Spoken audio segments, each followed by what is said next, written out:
Good morning everyone, welcome in social science class.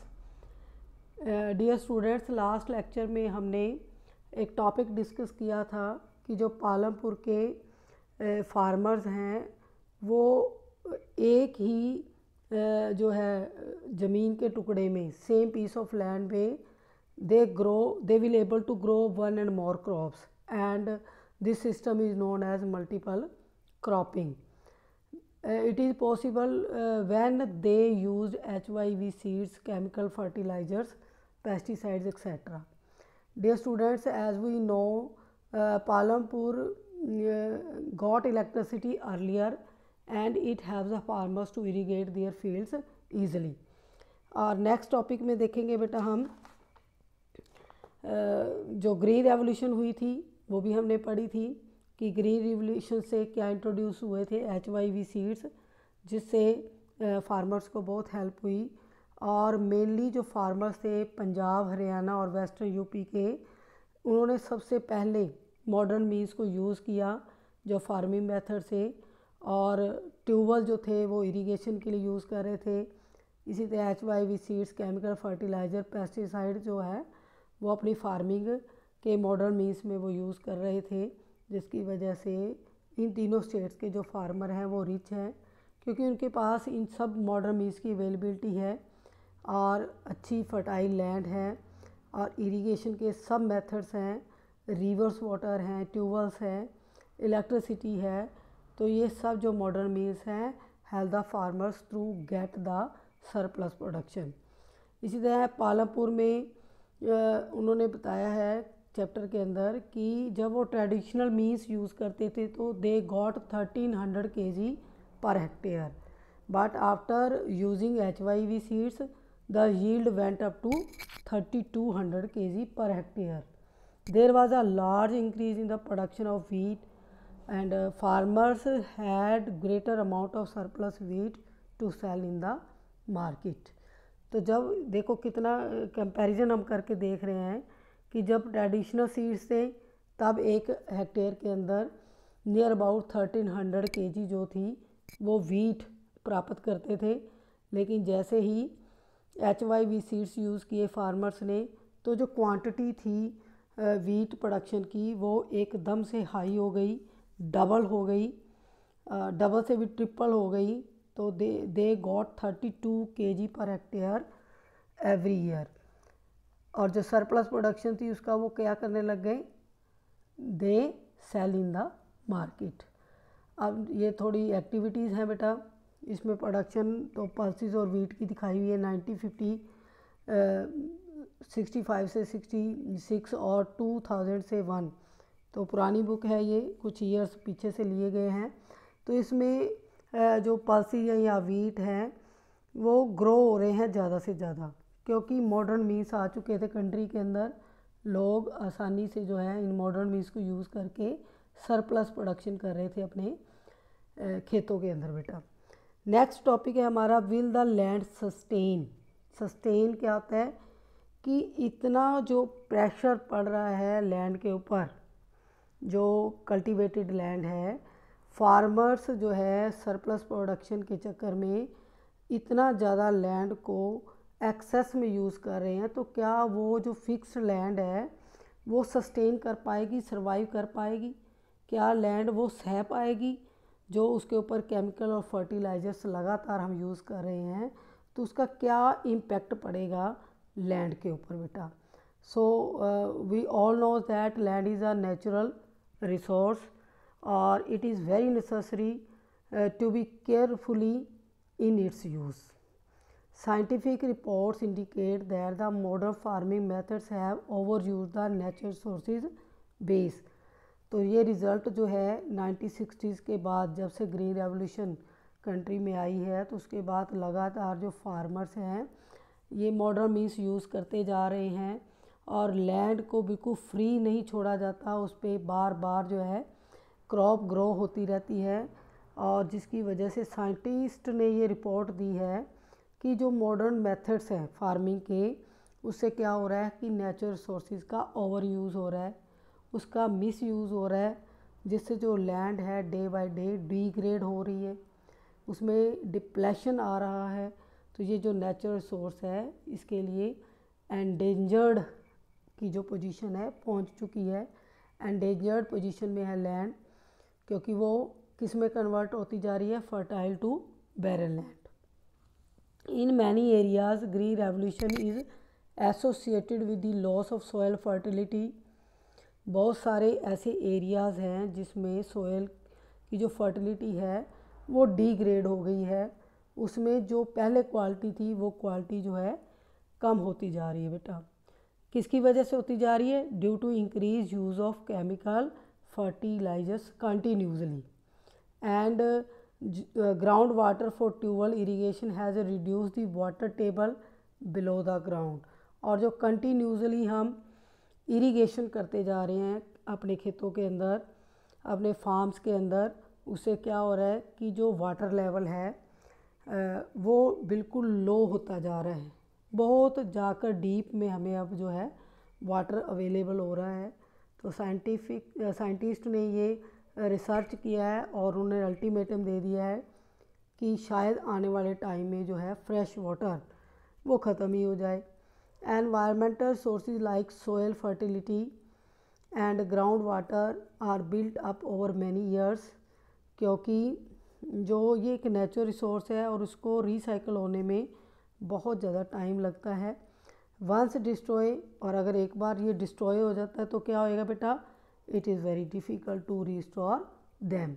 So we must take care the environment to ensure future development of agriculture. तो green revolution देखो, green revolution से पहले country में क्या position थी कि हमारी पॉपुलेशन ज़्यादा थी और प्रोडक्शन कम थी। अब पॉपुलेशन को जो उनको पालन पोषण करने के लिए गवर्नमेंट ने क्या एफर्ट्स किए कि जो न्यू मॉडर्न मीन्स थे उनको जो है इंट्रोड्यूस किया, फार्मर्स ने उनको यूज़ किया, लेकिन अब जो एक्सेस यूज़ थी उसका बैड रिज़ल्ट सामने आ रहा है।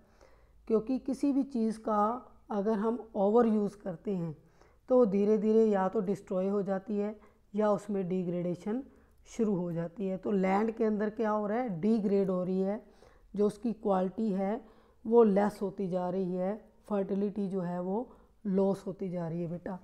नेक्स्ट टॉपिक में देखेंगे हम, ये आप एक्टिविटी भी कर सकते हो। ये पालमपुर विलेज है, उसकी डिस्ट्रीब्यूशन है कल्टीवेटेड लैंड की।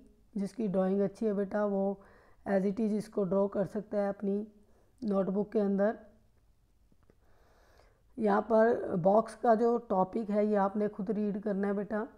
तो टॉपिक आप सबको क्लियर हो गया कि जो लैंड है वो सस्टेन नहीं कर पाएगी अगर हम कंटिन्यू HYV सीड्स या मॉडर्न मीन्स को यूज़ करते जाएंगे।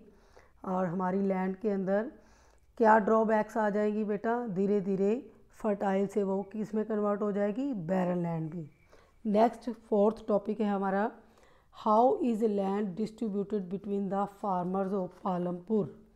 हमने स्टार्टिंग में रीड किया था कि near about 450 families live in the village Palampur and out of 450 80 are very rich and 1/3 population of SCs have still live in the corner of the village and जो बाकी बच के बेटा वो किस में आ जाते हैं, मिडिल क्लास में, जो दूसरे काम कर रहे हैं, खेती नहीं करते, बिजनेस वगैरह कर रहे हैं।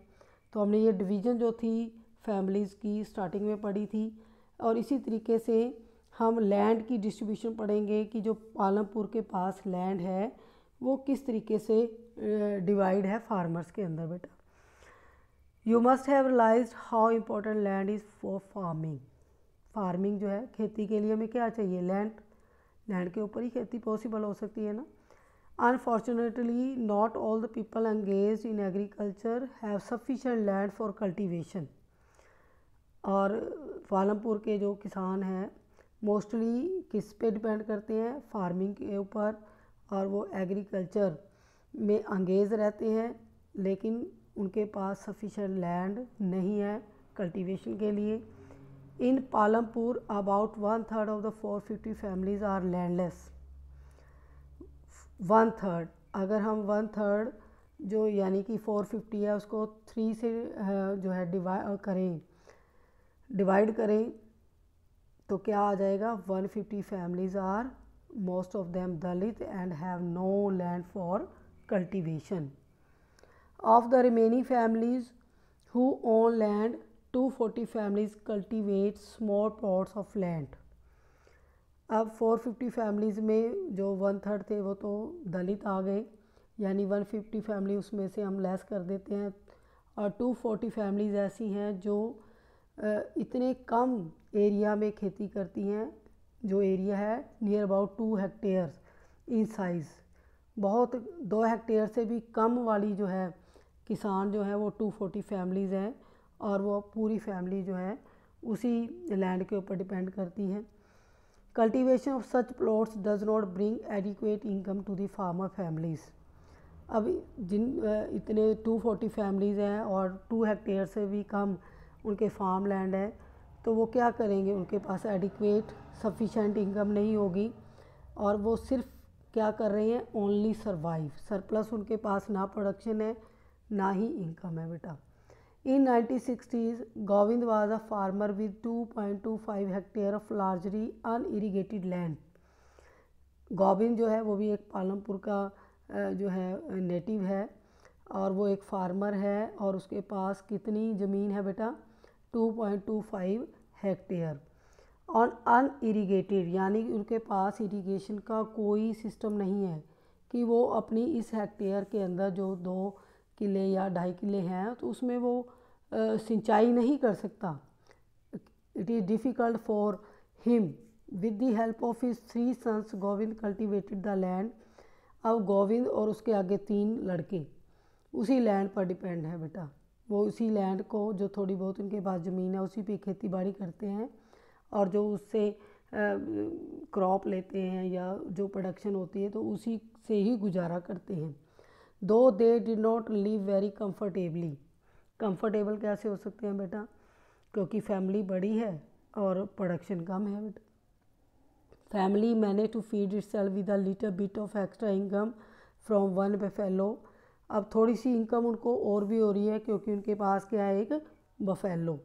दे द फैमिली पोजेस्ड, पूरा परिवार जो है उनके पास क्या है, एक बफेलो है और 2.5 किले ज़मीन है। सम ईयर्स आफ्टर गोविंद्स डेथ, कुछ साल बाद जो गोविंद है उसकी डेथ हो जाती है, और जो उसकी लैंड थी 2.25 वो डिवाइडेड हो जाती है उसके 3 सन्स के अंदर। अब देखो और भी स्मॉल पीस ऑफ जो है प्लॉट के हो गए, खेती जो है उनके पास ज़मीन जो है अगर उसका बंटवारा हो गया तो क्या रह गया उनके पास, 0.75 हेक्टेयर इन साइज़।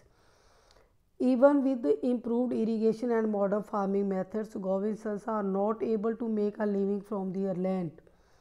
जबकि अब उनके पास जो इम्प्रूव्ड इरिगेशन और मॉडर्न फार्मिंग मेथड है उसके बावजूद भी वो गुजारा नहीं कर पा रहे, क्योंकि छोटे छोटे टुकड़ों में जो प्रोडक्शन है वो हाई यील्ड नहीं हो सकती, क्योंकि लैंड ही नहीं है उनके पास, थोड़ी सी ज़मीन है उसमें जो भी ग्रो करते हैं उससे वो गुजारा भी नहीं कर पाते। तो they have to look for additional work during part of the year. फिर उनको क्या करना पड़ता है ड्यूरिंग द ईयर, जब वो फ्री रहते हैं तो वो दूसरे काम करते हैं, एडिशनल वर्क्स करते हैं। You can see the large number of small plots scattered around the village in the picture. तो हमने पिक्चर ऊपर पिक्चर है ये यहाँ पर दिखाई हुई है अपनी बुक, ये देखो छोटे छोटे टुकड़ों में जो है ज़मीन दिखाई हुई है, स्मॉल प्लॉट्स हैं और स्कैटर्ड हैं, यानी कि एक ही जगह पर नहीं है। गांव के सराउंडिंग में जो भी ज़मीन है बड़े स्केल पर नहीं है, हेक्टेयर में नहीं है, छोटे प्लॉट्स हैं। These are cultivated by the small farmers, और इनके जो ओनर हैं वो बिल्कुल स्मॉल फार्मर्स हैं। On the other hand more than half the area of the village is covered by the plots that are quite large in size. In Palampur there are 60 families of medium और large farmers who cultivated more than 2 hectares of land. Palampur के अंदर 60 families ऐसी भी हैं जो medium families हैं और उनके पास 2 हेक्टेयर से ज़्यादा जो है लैंड है। और few of the large farmers have land extended over 10 hectare और मोर। और इसके अलावा जो बड़े किसान हैं उनके पास 10 हेक्टेयर और उससे भी ज़्यादा ज़मीन है। 80 फैमिलीज़ हमने पढ़ी थी ना कि पालमपुर के अंदर प्रॉस्पर्स हैं, तो उनके पास ज़्यादा ज़मीन है छोटे किसानों से। यहाँ पर हम जो है देख सकते हैं एक्टिविटी डायग्राम्स दी हुई है, पाई चार्ट दिया हुआ है। Distribution of farmers and cultivated area. बेटा एक तरफ दिखाया हुआ है कल्टीवेटेड एरिया और एक तरफ दिखाया हुआ है नंबर ऑफ फार्मर्स। ठीक है, इसमें 80% लोग जो हैं उनके पास कितनी ज़मीन है बेटा, मीडियम एंड लार्ज फार्मर जो हैं, और 20% ऐसे हैं। इस पाई चार्ट में देखें 20%, 80% ऐसे लोग हैं जिनके पास लेस दैन 2 हेक्टेयर ज़मीन है, और 20% ऐसे हैं जिनके पास 10 हेक्टेयर से भी ज़्यादा ज़मीन है। 30% लोग हैं, 36% ऐसे लोग हैं जिनके पास 2 हेक्टेयर से भी ज़्यादा लैंड है बेटा। अब वहाँ पर पालमपुर में 3 टाइप्स के फार्मर्स हमने पढ़े हैं, लार्ज फार्मर, स्मॉल फार्मर और मिडल फार्मर्स। स्मॉल फार्मर्स के पास क्या है बेटा, लेस देन 2 हेक्टेयर लैंड, और मिडल फार्मर्स के पास क्या है, 2 हेक्टेयर से भी ज़्यादा ज़मीन है। और जो लार्ज फार्मर है, बिग फार्मर्स हैं या जिसको लैंडलॉर्ड्स कह सकते हैं, तो उनके पास 10 हेक्टेयर से भी ज़्यादा लैंड है पालमपुर की। अब नेक्स्ट टॉपिक आ जाता है, क्वेश्चन आ जाता है, who will provide the labour. अभी हमने लैंड के बारे में पढ़ लिया, ये प्रोडक्शन का एक फैक्टर है। सेकंड हमने पढ़ा था लेबर, और तीसरा पढ़ा था हमें फिजिकल कैपिटल। अब हम लेबर के एग्जांपल्स देखेंगे कि लेबर कौन प्रोवाइड करवाएगा, who will provide the labour. जो लार्ज फार्मर्स हैं वो खुद तो नहीं एग्रीकल्चर जो है फार्मिंग कर सकते, तो वो किसकी हेल्प लेते हैं, ऐसे लोगों की जिनके पास या तो कम ज़मीन है या लैंडलेस फार्मर्स हैं बेटा, तो वो लोग ही लेबर प्रोवाइड करवाते हैं बिग लैंडलॉर्ड्स को। After land, labour is the next necessary factor for production. Is it clear? Land के बाद नेक्स्ट प्रोडक्शन का फैक्टर क्या आता है बेटा, labour. Farming requires a great deal of hard work. Farming मतलब जो खेती के अंदर है बहुत सारी लेबर की, बहुत सारे हार्ड वर्क की नीड होती है, तभी जाकर जो है फार्मिंग होती है पॉसिबल बेटा। Small farmers along with their families cultivated their own land. जो स्मॉल फार्मर्स हैं वो अपने खेतों में खुद ही लेबर प्रोवाइड करवाते हैं, क्योंकि वो खुद भी काम करते हैं और उनकी फैमिली भी उनके साथ उनके फार्म लैंड पर काम करती है। Thus they provide the labour required for farming themselves. As it is, medium and larger farmers hire farm laborers to work on their field. लेकिन जो मीडियम और लार्ज फार्मर्स हैं वो लेबर को जो है अपनी फील्ड के अंदर काम करवाने के लिए हायर करते हैं, यानी कि वो अपने खेतों में लेबर्स लगाते हैं ताकि उनके खेतों में अच्छे से खेती बाड़ी हो सके बेटा। Farm labourers come either from landless families. अब लेबर कहाँ से आएगी, या तो मैंने पहले बताया था आपको कि लैंडलेस फैमिलीज़ हैं जिनके पास कोई लैंड नहीं, या ऐसे फार्मर्स जिनके पास स्मॉल प्लॉट्स ऑफ लैंड है, तो वो क्या करेंगे, they will provide the labour to the large farmers and medium farmers. Unlike farmers, farm laborers do not have a right over the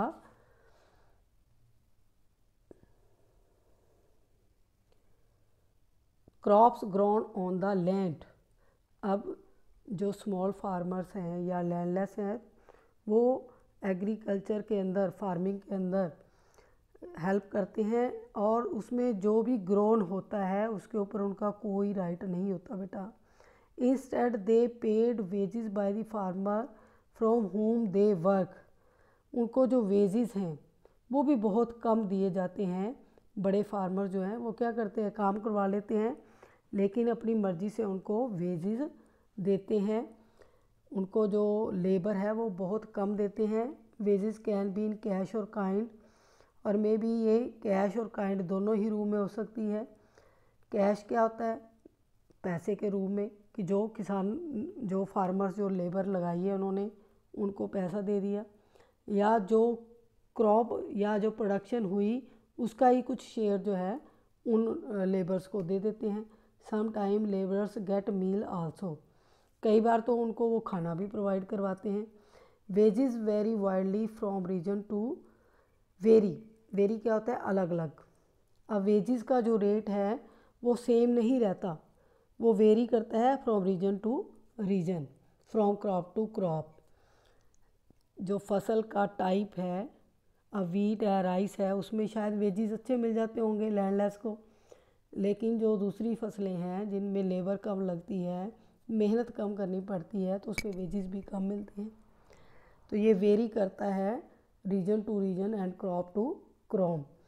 from one farm activity to another, जैसे अब activities है farming की, sowing, harvesting, threshing, तो ये activity हैं, यानी कि फसल को ग्रो करना, उस फसल को तैयार करना और फिर उसको हार्वेस्ट करना, उसको काटना। तो these are the activities done in the farming. There is also a wide variations in the duration of employment. अब एम्प्लॉयमेंट की जो ड्यूरेशन है वो इसी वजह से अलग अलग है। मीन्स कि जो लैंडलेस लेबर है उनको काम जो है कब मिलता है, जब एग्रीकल्चर के अंदर ये तीनों एक्टिविटीज़ होती हैं, सोइंग, हार्वेस्टिंग, थ्रेशिंग, तो जब ये काम होते हैं तभी उनको क्या मिलता है, एम्प्लॉयमेंट मीन्स काम। A farm labourers might be employed only a daily basis for one particular farm activities like harvesting और फॉर द होल ईयर। अब किसानों को, जो छोटे किसान हैं या भूमिहीन किसान हैं, उनको काम खेतों में तभी मिलता है जब उनकी सीजनल नीड होती है, और बाकी जो rest time of the year है वो क्या रहते हैं, अनएम्प्लॉयड। तो उनको प्रॉब्लम हो जाती है, वो ढूंढते हैं कि अब हम क्या करें, खेतों में काम नहीं है तो हम अपना जो है इनकम को कैसे अर्न करेंगे, फैमिली को कैसे उनका ब्रिंगिंग अप करेंगे। तो इसमें देखो ये एक कन्वर्सेशन दिखाई हुई है, डाला और रामकली, इसको आपने अच्छे से पढ़ना है। दोनों बातें कर रहे हैं, दोनों लेबरर हैं बेटा, दूसरों के खेतों में काम करते हैं, और जब खेतों में काम नहीं होता तो उनको बड़ी टेंशन हो जाती है कि वो रेस्ट टाइम में वो कहाँ से ऐसी जो है काम करें कि उनकी फैमिली को इनकम होती रहे। तो वो डिस्कशन कर रहे हैं कि अगर रेनी सीजन स्टार्ट हो गया तो हम खेतों में काम करेंगे, और उसके बाद जो है हम फ्री जो टाइम होगा उसमें हम जो रामकली है या डाला, वो कहते हैं कि शायद हमें कहीं और काम ढूंढना पड़े, कि जो बड़े ज़मींदार हैं वो हमें खेतों में काम नहीं देंगे तो कहाँ जाएंगे हम। फिर वो सोचते हैं कि हमें एक्स्ट्रा जो वर्क है वो काम मिल सकता है, तो उनको काम मिलता है, काम जो ईंट के भट्टे हैं या कंस्ट्रक्शन साइट्स हैं, जैसे सड़कें वगैरह बनती हैं, तो ऐसी कंस्ट्रक्शन साइट पे मिलेगा काम, या उनको जो ब्रिक क्लीन होता है, ईंट के भट्टे हैं, वहाँ पर काम करना पड़ेगा। तो ये एक प्रॉब्लम रहती है एम्प्लॉयमेंट की उन लोगों के लिए जो लैंडलेस होते हैं। अब ये डाला है, यहाँ पर सेकंड पैरा देखेंगे, इसमें Dala is a landless farm labour who works on daily wages in Palampur. ये भी पालमपुर में ही रहता है बेचारा, बहुत गरीब है, लैंडलेस है और डेली वेजेस पर काम करता है वो। This means he must regularly look for work. तो जब डेली वेजेस की बात आती है तो उसको हर रोज़ काम ढूंढना पड़ता है, उसका फिक्स काम नहीं है कि उसको एक काम मिला हुआ है कि वो सारा साल या सारी लाइफ जो है उसको करता रहेगा। तो उसको ईच डे जो है वो फाइंड करता है वर्क को, ताकि उसकी इनकम जो है वो कंटिन्यू रह सके। Minimum wages for a farm labourer set by the government is 60 per day. अब उस वक्त की बात करें कि गवर्नमेंट ने जो वेजेस थे, जो मजदूरी थी, वो फिक्स कर रखी थी कि 60 रुपीज़ जो है वो पर डे दिए जाएंगे, बट डाला गेट्स ओनली 35 to 40। 60 गवर्नमेंट ने डिसाइडेड किए हुए थे, लेकिन डाला को 35 या 40 रुपये जो है डेली के काम के मिलते थे। तो इसका क्या मतलब है कि अगर हमने फिक्स कर रखा है कि इतने तो देने ही देने हैं, लेकिन उसके बाद भी कम होता है, तो there is a competition, heavy competition for work among the farm labourers in Palampur. यानी कि जो लेबरर की सप्लाई है वो ज़्यादा है और वर्क कम है। तो उसमें फिर क्या होता है बेटा कि वर्क जो करवाने वाले लोग हैं, जो एम्प्लॉयमेंट देते हैं, उनके पास बहुत सारी लेबर प्रोवाइड होती है। वो अपनी विल से किसी को वेजेस अपनी इच्छा से दे सकते हैं। तो वो इस चीज़ की केयर नहीं करेंगे कि क्या डिसाइडेड रेट है, क्योंकि उनको आराम से लेबर अवेलेबल हो जाती है। तो वो क्या करते हैं, अपनी इच्छा से लोअर वेजेस पर लोगों को एग्री करवा लेते हैं। तो ऐसा ही डाला के साथ होता है। पालमपुर का जो एक लैंडलेस नेटिव है, people agree to work for lower wages. तो हैवी कंपटीशन से क्या होता है कि peoples are agree to work for lower wages. Dala complaints about his situation to Ramkali who is another farm labourer. वो बातें कर रहे हैं आपस में और कंप्लेंट करते हैं कि हमें जो है बहुत कम मजदूरी मिलती है और बहुत ज़्यादा हार्ड वर्क करना पड़ता है, और उसके बावजूद भी हमारा गुजारा बहुत ही मुश्किल से होता है। Both Dala and Ramkali are among the poorest people in the village. दोनों ही गांव के सबसे गरीब व्यक्ति हैं बेटा, और वो डिस्कस कर रहे हैं जो उनकी प्रॉब्लम फेस कर रहे हैं वो बेटा। तो इसमें जो एक्टिविटीज़ बहुत है, क्वेश्चंस भी बहुत हैं, आप इनको सॉल्व करने की कोशिश करें और अकॉर्डिंग टू चैप्टर बेटा आप कर सकोगे अगर इसको अच्छे से पढ़ोगे। नेक्स्ट टॉपिक है हमारा the capital needed in farming. तो थर्ड फैक्टर आ जाता है, हमने लैंड क्लियर हो गई, सेकंड फैक्टर लेबर क्लियर हो गई। लेबर कहाँ से आएगी बेटे कि जो गांव के अंदर ही पुअर लोग होते हैं, लैंडलेस होते हैं, स्मॉल फार्मर्स हैं, they all provide the labour to the big farmers. इसी तरह हमने लैंड के बारे में पढ़ा कि लैंड इज़ फिक्स्ड, ठीक है। People try to grow more and more crops on the same piece of a land in during the year. तो ये दोनों कंसेप्ट आपको क्लियर हो गए। अब हम थर्ड फैक्टर की बात करते हैं, कैपिटल, कि खेतों के लिए पैसा कहाँ से आएगा। प्रोडक्शन करनी है हमने, तो वेयर वी गेट कैपिटल। तो इस चैप्टर के अंदर हम एग्जांपल से समझेंगे कि कैपिटल कहाँ से आएगी। तो इज़ इट क्लियर कि पालमपुर में 3 टाइप्स के फार्मर्स हैं। तो जो लैंडलॉर्ड्स हैं उनको कैपिटल की नीड नहीं है, क्योंकि उनके पास क्या बेटा, सरप्लस प्रोडक्शन। जो मिडल फार्मर्स हैं उनको भी इतनी नीड नहीं होती, लेकिन जो स्मॉल फार्मर्स हैं उनको पैसे की हर साल ज़रूरत होती है, क्योंकि उन्होंने हर साल जो पानी है वो भी ख़रीदना है, सीड्स हैं वो भी ख़रीदने हैं, इसी तरह केमिकल और फर्टिलाइज़र, पेस्टिसाइड, इन सब के लिए उनके पास क्या होनी चाहिए, वर्किंग कैपिटल।